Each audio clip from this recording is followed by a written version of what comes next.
HSC 2025 কিভাবে vote challenge করবেন, কি নিয়ম মেনে আপনাদের ভোট চ্যালেঞ্জ করতে হবে আজকের ভিডিওতে আপনাদের দেখিয়ে দেব।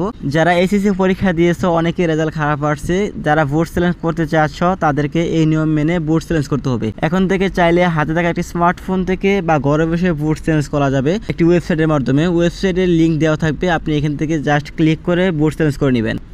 প্রথমত জানাই কবে থেকে ভোট চ্যালেঞ্জ আবেদন করতে পারবেন। ভোট চ্যালেঞ্জ আবেদনের তারিখ হচ্ছে 17/10/2025 থেকে 23/10/2025 তারিখ পর্যন্ত ভোট চ্যালেঞ্জ করতে পারবেন। ভোট চ্যালেঞ্জ করার জন্য প্রথমে আপনাদের মোবাইলে যে কোনো একটি ব্রাউজার ওপেন করে সার্চ করে দিবেন রিসিকুরেন্টলি edu-voteresult.gov.bd লিখে। তারপর আপনাদের এই ওয়েবসাইটটি ওপেন হবে। ওয়েবসাইটে গিয়ে roll number, registration number, phone নম্বর পূরণ করতে হবে এবং ভোট ড্রপ ডাউন থেকে ভোট নির্বাচন করতে হবে। অতঃপর সাবমিট বাটনে ক্লিক করতে হবে। দ্বিতীয় যে শর্তটি মানতে হবে সেটি হচ্ছে এরপর মোবাইল নাম্বার দিতে হবে, যে মোবাইল নাম্বারে আপনার ফলাফলটি আসবে।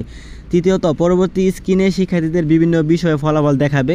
এক বা একাধিক বিষয়ে ফলাফল পুনরীক্ষণের জন্য বিষয়বস্তু নির্বাচন সিলেক্ট করতে হবে এবং ফ্রি প্রদান করতে হবে। তারপর ফ্রি বাটনে ক্লিক করে ফ্রি দিতে হবে। প্রতিটি পত্রের জন্য 150 টাকা ফ্রি দিতে হবে। দ্বিতীয় পত্র বিশিষ্ট বিষয়ের ক্ষেত্রে উভয় পত্রের আবেদন করতে হবে। পরবর্তী স্ক্রিনে পদে ফি এর পরিমাণ দেখা যাবে।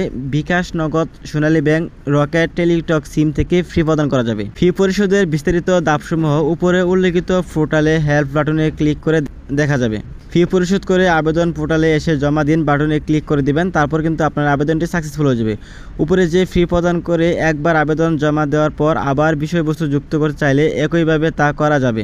ভোট চ্যালেঞ্জ করার পর যদি মনে হয় যে আপনার ভোট চ্যালেঞ্জে ভুল আছে তাহলে কিন্তু পুনরায় আবারই আপনি ভোট চ্যালেঞ্জ করতে পারবেন। এছাড়া ফি পরিশোধের আগে যদি আবেদন পরিবর্তন বা পরিমার্জনে প্রযোজ্য হয় সেক্ষেত্রে মুছে ফেলুন বাটনে ক্লিক করে নির্বাচিত বিষয়বস্তু প্রত্যাহার করা যাবে এবং নতুন করে বিষয় নির্বাচন করা যাবে। তবে একবার ফি জমা দিলে আবেদনকৃত বিষয়বস্তু আর বাতিল করা যাবে না, কোনো অবস্থাতেই ফি ফেরত দেওয়া যাবে না। তো এটি হচ্ছে ভোট চ্যালেঞ্জ করার নিয়ম। এভাবে আপনাদের ভোট চ্যালেঞ্জ করতে হবে।